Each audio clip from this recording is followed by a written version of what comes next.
Can Nebraska ever score 20 points against Iowa again? It's the 4th of July, and that's what we're talking about. Mailbag show next.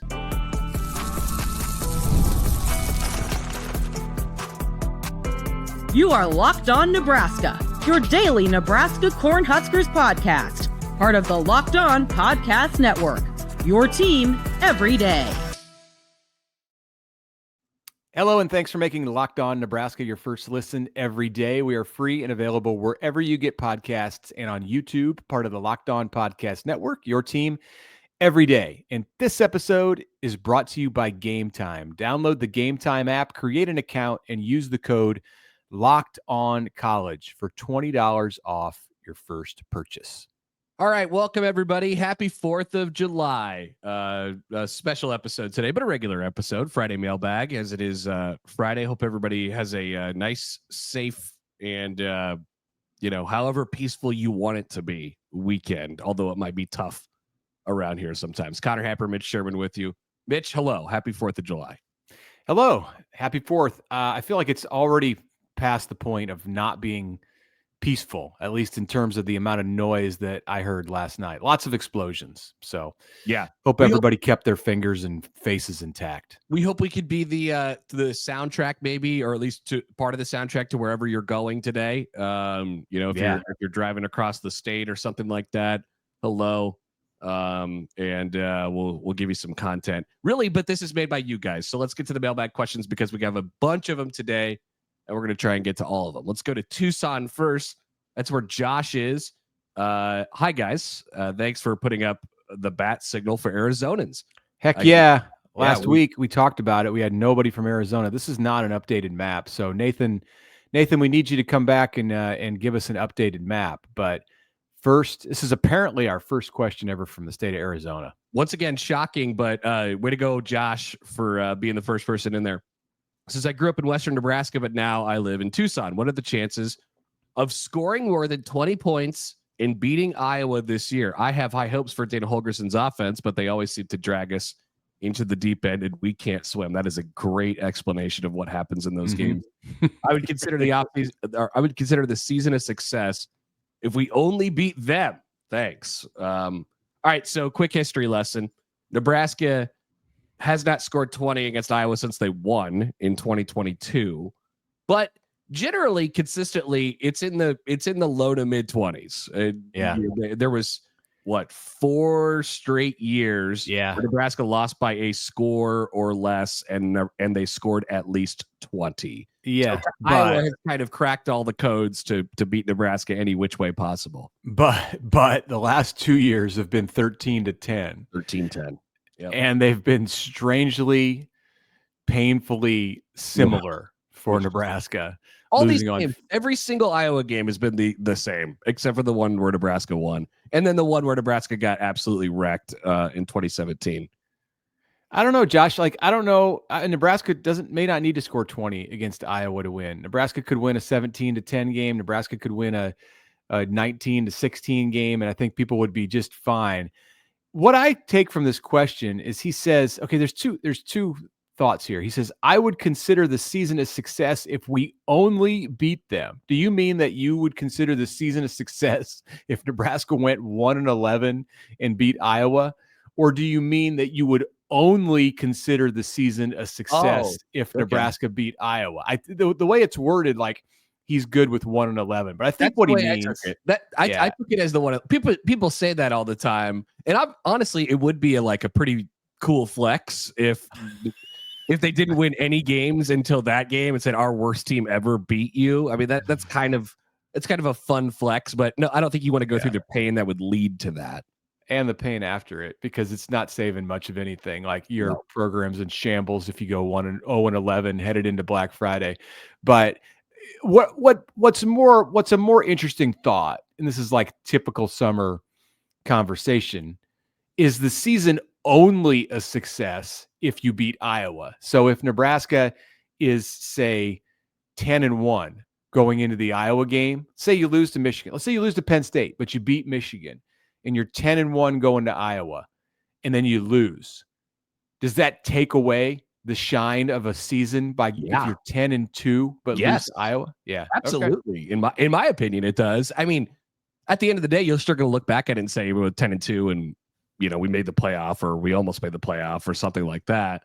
But you're probably not making it 10-2 with Nebraska's schedule, losing to Iowa. But that's close. We'll talk about that in another episode. You're thinking like, oh man, what could have been if we would have just if we just would have been able to get past Iowa, we would have definitely in the playoff. At 11-1, they beat us to take us out of the playoff. I mean, that would hurt for sure.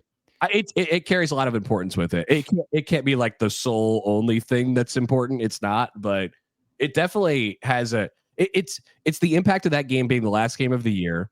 And it a lot of times has dictated how fans have felt going into the offseason, and it's a really big deal. And that carries a lot of weight and goes for a long time. Okay. All right. To answer your actual question, I'm going to say the chances of Nebraska scoring 20 points, more than 20 points, so 21 or more, I'll put it at like 44%. There you go. Okay. Yeah. I think they'll probably score 20. Will they win? You're closer to, I don't know, like 50-50. Okay. All right, Scott Windsor. Mitch and Connor, although I agree Garrett McGuire doesn't bear sole responsibility, looking at you, Matt Rhule, he does bear some of the responsibility with the wide receiver room. He was the wide receiver coach, after all. Isaiah McMorris and Davon Hall transferred out, and they didn't even catch on with FBS schools. There are almost 140 schools. Do you think Matt Rhule impeded the growth of the program by hiring first-time or unqualified coaches? Put it this way. If Matt Rhule had the staff he has today on day one, how much further along would the program would be? P.S. I would like to trademark stick a pin in it. That you can. Sure. That's all yours. And a great question. Excellent question. It is a really good question. Wow. Yeah, I do. I think Nebraska's staff would be further along. If you could have this staff, the offensive staff that Nebraska has right now, and paired with the defensive staff that he had at the beginning with Tony White in charge of things, instead of having 11 regular season wins in 2 years, you might be looking at like 14 or 15. So that's a pretty big difference. Like if you would have won 7 in the first year and 8 in the second year, then this year you might be ranked going into the season. So I do. I think it's a better coaching staff right now. I'm not talking specifically about Garrett McGuire, and yeah, he bears some responsibility for the way the wide receiver room played out over the last 2 years, both good and bad. But and Rhule, he made the decision to hire the coaches that he hired, so like they're all like accountable for everything. But the final part of this question, sure, it's a better staff, so they'd be farther along. How much farther? Yeah, I guess I spelled it out. Let me put it this way. Like I think sometimes that you just need to go through that. I mean, for a new staff trying to figure out what it takes to win in the Big Ten and all the changes that happened around in college football, like during that period of time, I think over these last 2 years, hopefully Matt Rhule will look back and say, man, we really gained appreciation for the league, and appreciation for all the coaches in the league, understanding, how airtight it really, really has to be in order to have success. And that's with your coaching staff, and that's with everything. So I think that's a learning process just for every head coach. So maybe it needed to happen in order for Nebraska to get the staff that they have now. Yeah, and Dana Holgorsen wasn't available in 2023, and Phil Snow didn't want to get back into coaching then before expanded staffs when he didn't have to go on the road. So it wasn't going to happen. Tyler in Belleville, Kansas, put a pin in it. Nice. We can throw that in there. First time mailbag question. I listen to you guys every day, so thanks for helping pass the time and keeping me informed on everything Husker. Question is, we're sitting at 12 recruits as of today with the potential of adding a couple more this week. How realistic is, there's potentially one today for Nebraska. Yeah, although I think he sent that in early in the week. Well, but after when they had 12. So although it seems unlikely that Nebraska will add a 13th today. How realistic is it that Nebraska takes 20 kids in the class, 20 high school kids? Not still out there on the board will come, but it's been said that 8 to 12 and maybe 15. Could they take 20 this year? Lots of numbers there. Yeah. I don't think it's going to get to 20. I just don't. And I understand like when you get toward December and the portal starts moving, that you can expect more to go into the portal than what you're anticipating back here in July. But no, it's so much more of a hard line today than in previous years, where it always seems like the number creeps up because there wasn't a roster limit. Well, now there is. And Nebraska a year from now, as it's putting together its 2026 team, is going to have to be somewhere in the range of like 120 players with its roster when you consider the DSAs that are on the roster. Nice. No, I don't think it's going to get to 20. I think it's going to be in the 16 to 18 range. Yeah, it doesn't feel like it'll get that high either. In fact, I think you're approaching the number that you're going to be at very, very soon. You leave a little bit of room for the things that happen during the season, like flips and, all the stuff that's based off momentum and how you play. But yeah, you're getting close to the finish line right now. Nebraska's done really good work in the month of June. That's for sure. Yeah. Let's do this last one quick, and then we'll take a break. Let's do the barbecue question here. So Mitch and GI enjoyed your discussion about Kansas City earlier this week. I need your advice. My wife and I will only have enough time to hit up one barbecue restaurant for lunch on Thursday of the Cincinnati game. We were driving the morning of the game, driving home the next morning. Which barbecue restaurant in Kansas City should we go to? You get one shot at this. It's a great question. Yeah. Okay. This is really a decision for you on whether you want to have like old school traditional Kansas City barbecue, where you just go in and you want some meat and that's basically it. You're not looking for anything more, no bells and whistles, no big experience. If that's the case, go to Gates. Some might say Arthur Bryant's. I'm going to say go to Gates. If you are looking for like a sit down, good barbecue, go to Q39 or Jack Stack. Yeah, or Jack Stack, both very good. And if you if you're kind of in a hurry and you want like good barbecue that you can get at a gas station or that won't take long, then go to KC Joe's. You can't go wrong with any of those. You might have to wait in line for a little bit. I imagine Kansas City will just be absolutely crawling with Husker fans that day. Who all want barbecue. Yeah, in the past, what I've done, like if I'm going out to Kansas City for a day game or something like that, like I will, time it out. So when I get to Kansas City, I go straight to Q39 at like 11 o'clock when they open. Get in and out. It takes like a half hour, and then you're free to go about the rest of your day. They shuffle people in and out really quick. The thing is, Mitch, like you can't really go wrong. You got a lot of great options. It's just kind of whatever style, like Mitch said, whatever. And there's so many like local places too. Like we're talking like tourists here when we say these places, because these are these are the well-known established places. But like the little spot that I went to in Overland Park, Leawood area called Brobeck's on Saturday night last week, outstanding. Like the barbecue, it was just as good as what you would get at Joe's. Yeah, I've had like Char Bar before in Westport. That's really good. Slapped is really good. I've heard good things about like Danny Edwards. I mean, you're just not going to run into bad stuff. So yeah. All right. Good questions. We have more of them when we return on the Locked On Nebraska podcast. All right. But right now I'm going to read you a message, talk to you a little bit about Gametime. Have you ever decided at the last minute to head to a ball game with friends or family? I almost did this last Sunday on my way back from Kansas City, and I did check Gametime. You know what? I could have gotten into Kauffman Stadium on short notice for under $20 on the day that the Royals were playing the Dodgers. I chose to come home, but it may have been a better idea for me just to have gone to that game and watch the Royals lose the series against the Dodgers because, it's Major League Baseball. Maybe it's game day and you just suddenly realize you want to be in the stands. That's exactly where Gametime comes in. It's the easiest way to grab last-minute tickets. With the money you save on tickets, you can then splurge on barbecue at the game, on food, drinks, merch, or even invite a bigger group to come with you. Gametime makes it all possible. It makes buying tickets fast and simple. Prices on the app actually drop the closer you get to first pitch. They've got incredible last-minute deals, clear seat views, and a lowest price guarantee that takes the worry out of buying. It's the official ticketing partner of Locked On MLB, making it easy to browse the app for an exciting upcoming MLB game.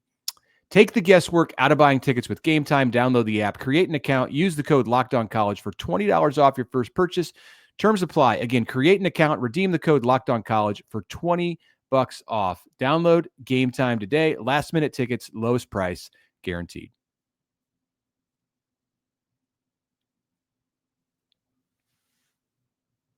Welcome back. Second segment of this Locked On Nebraska podcast. Mitch Sherman, Connor Happer with you. Happy 4th of July.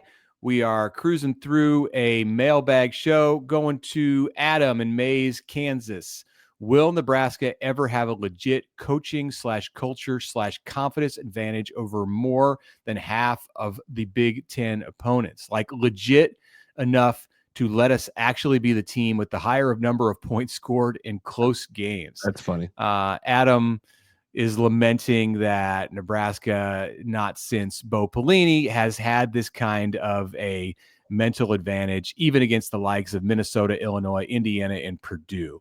And then you throw in Oregon and the teams out west. And he says, I can't remember the last time that a Nebraska Big Ten opponent actually felt more nervous or less confident headed into a close game, which really stinks. Really good observation. Yeah. Really good observation. I do. I mean, that's a big part of the equation. And so I think it probably comes down to a chicken or the egg thing. Like what comes first? Like, do you build that confidence just by having it, or do you have to win? And the only way you get it is to win.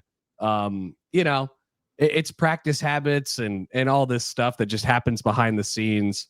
Some people choose not to think about this type of stuff. Like they just want to watch the football game and see how it all plays out. But in my mind, this is undoubtedly a big piece of the puzzle for Nebraska. It's a big part of the losing close games that Adam just pinpointed there. The psychology of winning. Yeah, we seem to spend a lot of time on this stuff during the season. I think some of what Adam is saying here, like he's projecting a bit.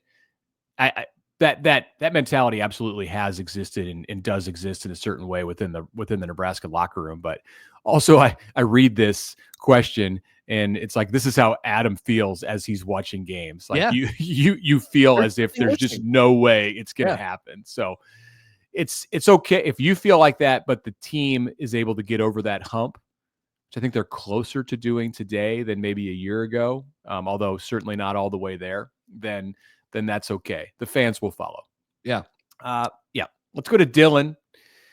Dylan is astute in his observations. He says, I saw that Jeremiah Smith signed a deal with Adidas football. Since he goes to a Nike school, Ohio State, will he not be allowed to wear Adidas cleats and gloves in games? Or will that be the changing of the new world with NIL in college football? No, I mean he'll have to wear Nike. I mean, as an Ohio State football player, he'll have to wear Nike stuff in the games. Yeah. Outside of the games, he can do what he wants. He can promote Adidas, but in the games, he's got to be Nike'd up. Yeah, it's awfully confusing. Now, I guess it'll be interesting to see what happens. Like press conferences, they get pretty. Particular, Ohio State, Nike, stuff like that. Like he can't wear an Ohio State. If he's an Adidas guy, he might not be wearing an Ohio State shirt to a press conference, right? Because Ohio State is not an Adidas school. So that's kind of fascinating. And this is a different world. But during the games, it's going to be Nike for him. Something weird happened last year at Rutgers with their basketball program where first round picks, Dylan Harper and Ace Bailey were wearing Nike gear around the program a lot. And that kind of spelled the end of they lost their Adidas deal. They lost their Adidas deal because, and it's believed certainly in part because of that. And now Rutgers is with Nike as of July 1st. So that kind of stuff can happen. It can strain a relationship between a school and its apparel sponsor if you got a star player who's wearing the wrong stuff. No doubt. From Keegan in Louisville, Kentucky. Hi, guys. This fall, my family will be coming up from Louisville, Pinnett, for my boys' first game in October at Nebraska. To say I'm excited is an understatement. I bought tickets in the end zone under the bleachers at field level behind the chain link fence. I was wondering if you guys have any thoughts on how good those seats are. I mean, underneath North Stadium. Yeah. Are those like the wheelchair accessible seats? I believe so. Yeah. Can you just buy regular tickets there? I don't know. I have no idea how it works. Or I mean, I'm not sure what his situation is. So I mean, as far as like, I always look at those people, when I cross through, and I'm like, yeah, that's the problem. Yeah, is this really working? Like how is it here? Because people will be pretty polite during the game as they cross by, but there will be a lot of people who cross by. Yeah, you're going to be annoyed. You're going to be annoyed with the people who are walking in front of you, Dale. It's a cool vantage point, though, and is. Especially if the action is on the north side there. Yeah, but you got to be able to see, and photographers, TV personnel, athletic department staffers. There are people who walk behind the end zone in that space. You are going to have to get used to seeing around them and hope that doesn't cause a problem for you. So I've never tried to watch a game from behind the fence there. I can imagine it would be a little annoying. There are some you may want to look at like at least having the option to go and move over to one of the corners in like the northeast or northwest side. There's some spaces you can stand over there. I don't know if you're talking about coming with your family and you have kids who aren't real tall. They're not going to be able to see over stuff in that area too. But I would say just be prepared, Keegan, to move around and better your vantage point. Yeah, agreed. Okay, from Gigi in Las Cruces, avid listener of the show. Thank you for the shout outs for my nephew and our family from Spring, Texas. You betcha. Nice. Now that we're past July 1st and the new rev share date, what is the role of the College Sports Commission, and what power does the CSC have to prevent cheating once the $20.5 million is reached for each school and those universities want to pay athletes above and beyond? Great show, and thanks again. Yeah, they are in charge of the old clearinghouse, right? So if you they're overseeing it. Yeah, Deloitte, the accounting firm, is running it too. Correct. If you want to go above and beyond, and the NIL deals are still coming in, then it'll go through this clearinghouse, which will deem whether it is acceptable or not, or if it's just an excuse to funnel money to players because that's what you want to do. I frankly, like, Gigi, like, there's a lot of this where we're just going to have to kind of go through it once to see what people do, how teams respond, where the advantages are, where the edges are, and stuff like that. This is the first year of a significant change. So I think you're going to see a lot of stuff where people will raise some eyebrows throughout this season. There'll be a lot of talking points about it. That's for sure. Yeah. We'll know better in a few months or a year, like what the actual impact and the CSC is supposed to be the enforcement arm for a lot of the terms of the House settlement, including rev share and NIL.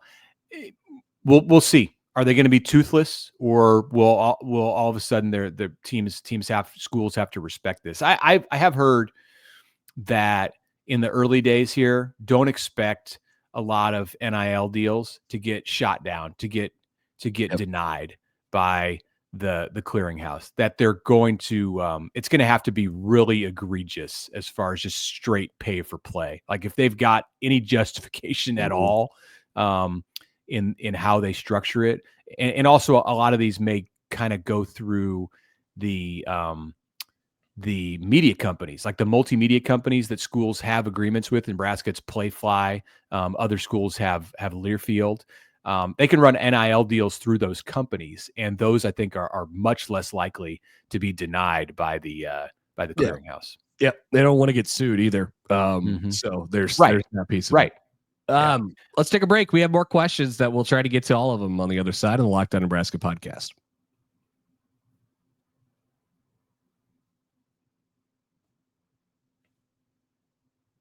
All right, Connor Happer, Mitch Sherman back with you here on a Friday. Happy 4th of July. Have a safe and fun weekend, everyone. Probably a long weekend for you. So that's good. Here's Ben in Lincoln. I have two pretty different revenue sharing questions that I'd love to hear your perspectives on. Number one, for the journalist side of you, now that we're in a new world of college sports with revenue sharing, what big stories or controversies do you anticipate will be written about within the first season under the new structure? Not necessarily just in Nebraska, but in college football as a whole. Surely there will be some big hiccups. It's a great follow-up to our previous question. Yeah. And Ben offered some suggestions. He said frustration with the clearinghouse, Title IX issues, out of touch athlete complaining about low pay, et cetera. Throw lawsuits into that category also, which we mentioned as we were answering that last question about the clearinghouse. I think you hit it, Ben. I mean, I think you've got a good start to the kind of stories that are going to be cropping up. Animosity within the locker room. How many players on each roster are being paid? Is it like half of the 105 that gets paid? Some schools may want to consolidate their money and just pay like the starting lineup or the 5 stars and high 4 stars on their roster. So there'll be some differences in the way that schools go about it, and all of that stuff is interesting. Number two, the business side of you. Do you think there will ever come a time where monetary incentives are tied to student athletes' revenue sharing income, much like the NFL? Again, maybe not necessarily at a place like Nebraska, but I can't help but to imagine like a mid-major head football coach at a press conference saying, "Are you a running back at the bottom of Ohio State's depth chart? Well, just down the road at Akron, we'll give you an extra $100,000 for a 1,000-yard season." Mm-hmm. I mean, that's interesting too. Ben follows up and says, "I'd be lying if I said I wasn't using the 2U to float ideas for stories for UNL's school newspaper coming this semester." Oh, congratulations. That'll be good. We'll look out for that. Thanks for all you do. The pod's been a great starting point for story ideas. Oh, sweet. Student media. Love it, man.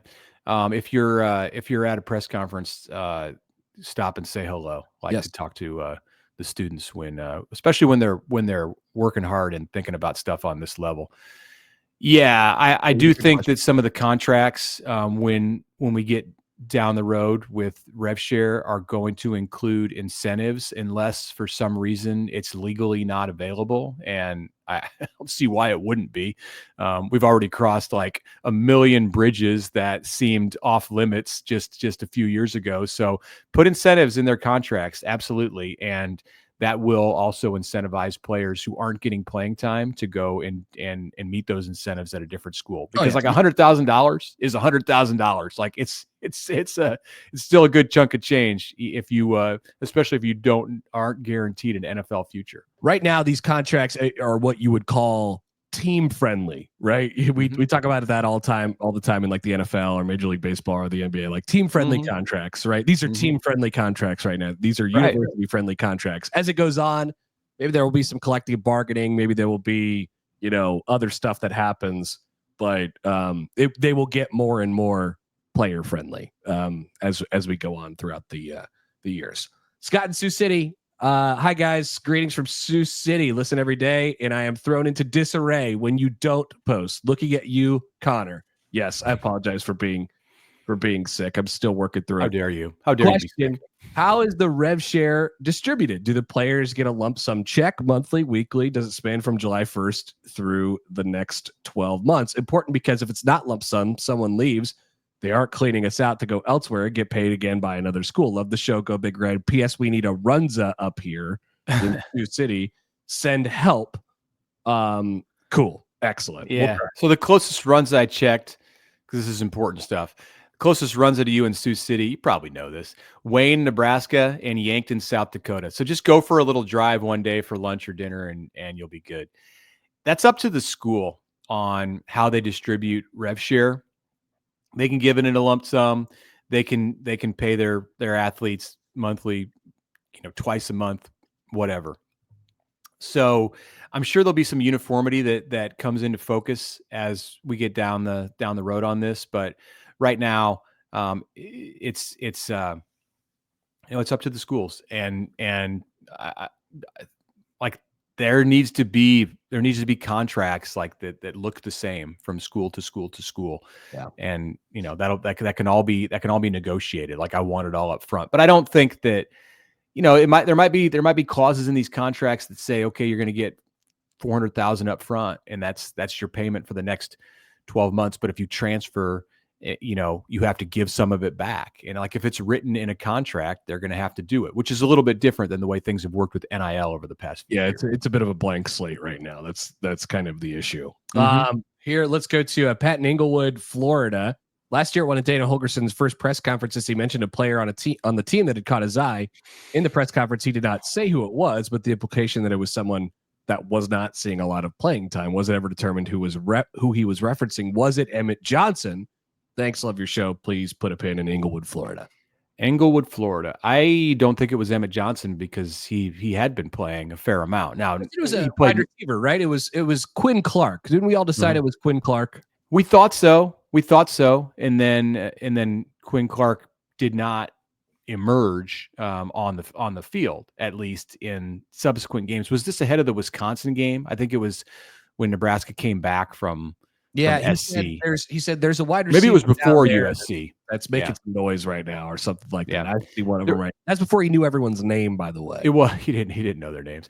There was some thought that it was Mekhi Nelson too, the running back, and they liked him and they liked what he was doing in practice. A lot of times that kind of stuff will happen where you just won't hear about it in the media, but somebody will look great in practice, and coaches will have big plans to get them into a game.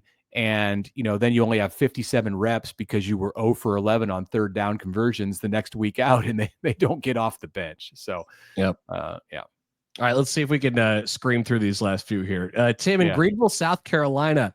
Hi, Mitch and Connor. Need to put a pin on Greenville, South Carolina. Just moved there in the fall. It's an hour east of Clemson, so Greenville is Omaha to Clemson's Lincoln. Oh, good way to look at it. I grew up in Lincoln. By the way, the Furman Paladins fans are way less annoying than Creighton fans. They're sort of a mid-major fun hoops team to watch. The question is, okay, that's just the introduction. That's good. Had nothing to do with the question, by the way. Great. How long is Rhule's leash? Personally, I think the team will win 8 games this year, but playing devil's advocate, what if injuries or other factors lead us to a 6 or 7 win season? That'd put big pressure on the 2026 season. Would another 7-win season after this one get Rhule fired in 26? Personally, I don't think so. So the question is, what number of wins in 2026 after a disappointing 2025 would get Rhule fired? Is this like the nightmare scenario that CBS wrote about on Thursday that Yahoo decided to write about CBS's? Yep. Oh boy, we're at the point in the offseason where it's just getting long. It depends what it looks like.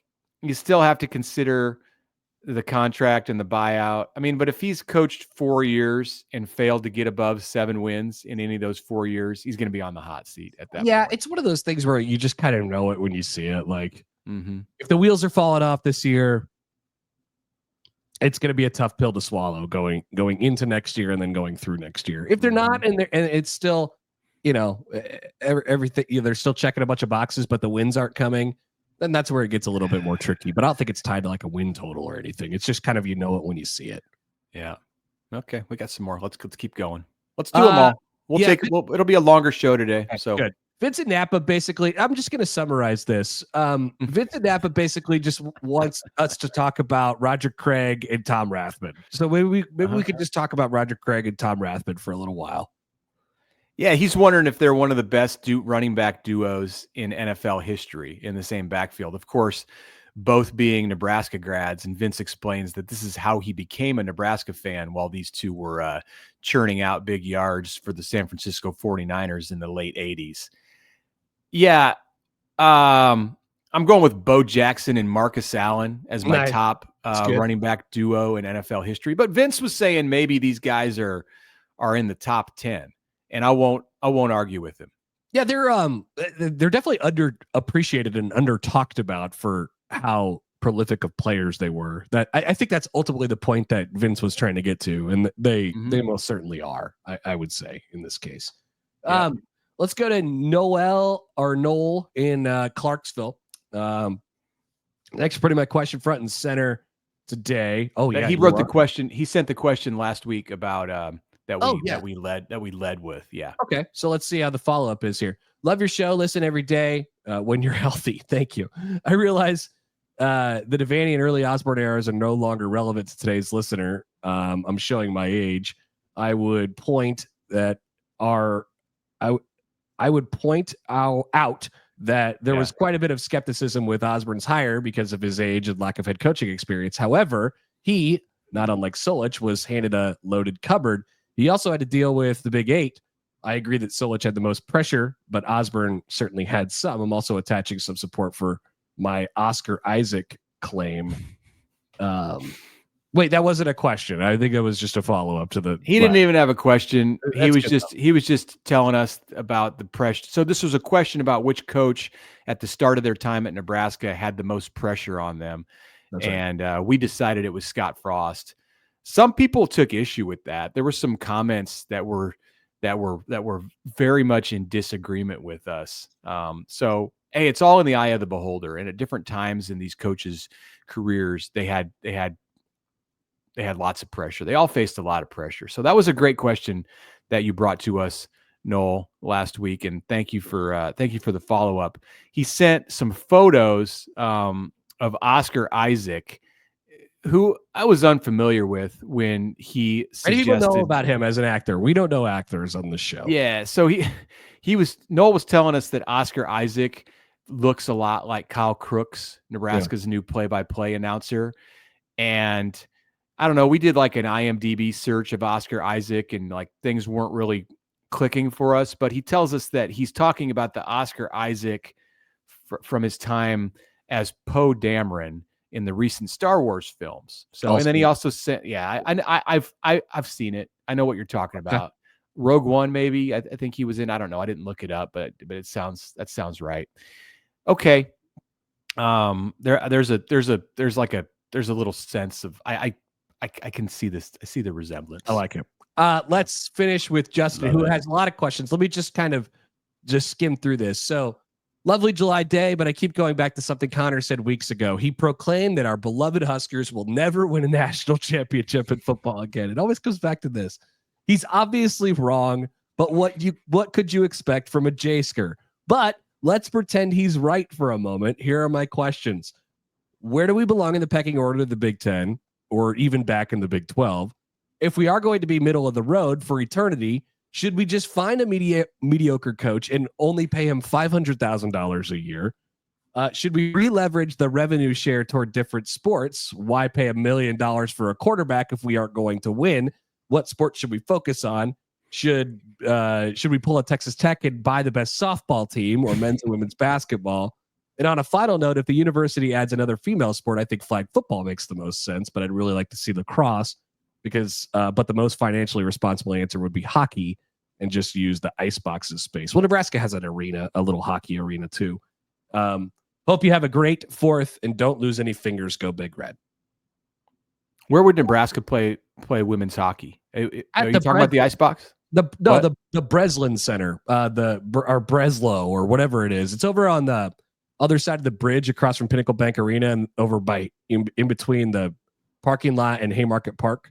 Are there seats in there? I think there's a few seats in there. Yeah. Okay. Yeah. I've never been inside that thing. Interesting. Yeah. I got some crap sent my way for not being more on board with women's wrestling when we talked about Nebraska adding a women's sport on I think it was the mailbag show last week or maybe Monday of this week. Sure. I mean, I know girls wrestling is booming in Nebraska high school sports, and Iowa has a women's wrestling team, and there are some other Big Ten teams that are looking at it. I approach that answer solely from the perspective that Matt Rhule throws around a lot of weight in the athletic department, and I think he would like to see women's flag football, and it's an emerging sport, and it's coming to the Olympics in 28. So, but it could be women's wrestling too, or women's hockey or lacrosse. We'll see. Something to ask Dannon about when we see him in Vegas. On the general question, once again, just because I predicted that Nebraska is not going to win another national championship does not mean I think that they should just fold up shop and quit. There are a lot of things that you could still do without winning a national championship. You could make the play. You could be very, very happy and not win national championships. Justin just thinks that, I mean, he's basically, he believes that you just want Nebraska to go to the FCS. No, there's no. Can they join shouldn't the Missouri invest, Valley? There's no reason that Nebraska shouldn't invest heavily into their football program and put everything they can into it with the hopes of, yes, winning a national championship. But if you don't get there, what do they say? If you shoot for the stars, you might land. If you shoot for the moon, you might land amongst the stars or something like that. Maybe Nebraska can land amongst the stars somewhere in there. If they're going to focus on another sport, I mean, just take football out of the equation. First of all, in order to sink money into any other sport, like big money that would allow you to contend on a national level, you need to have a good football program, because that's what allows you to get the Fox, CBS, NBC TV revenue. If you give up on football, essentially, you're not staying in the Big Ten, and you're not getting a piece of that pie. And even if you stay in the Big Ten and give up on football, like someday, fairly soon, you may not get a piece of that pie. So you see where the ACC is going to divide TV revenue based on ratings that the schools pull. That's the first step in a direction that some schools in the Big Ten probably don't want to go. Very, very scary world. Nebraska would be fine, but they better start winning soon, because they don't want to go too much further down the road that they're on right now. No, keep trying, keep investing heavily into football, and you will see results better than they have right now. Don't quit, Nebraska. All right, I think this is our longest show ever. It is, which is great. We're gonna get admonished by the Locked On people for going over 40 minutes. That's probably not a thing, but I just made it up. So. Thank you if you've stuck with us this long. Thank you so much. Thank you for making Locked On Nebraska your first listen today. For your second listen, check out the Portal Show. Brian Smith has all the latest rumors, portal entries, and signings. Be the most informed fan on the rapid changes to the college football landscape. You can find the Portal on YouTube or wherever you listen to podcasts.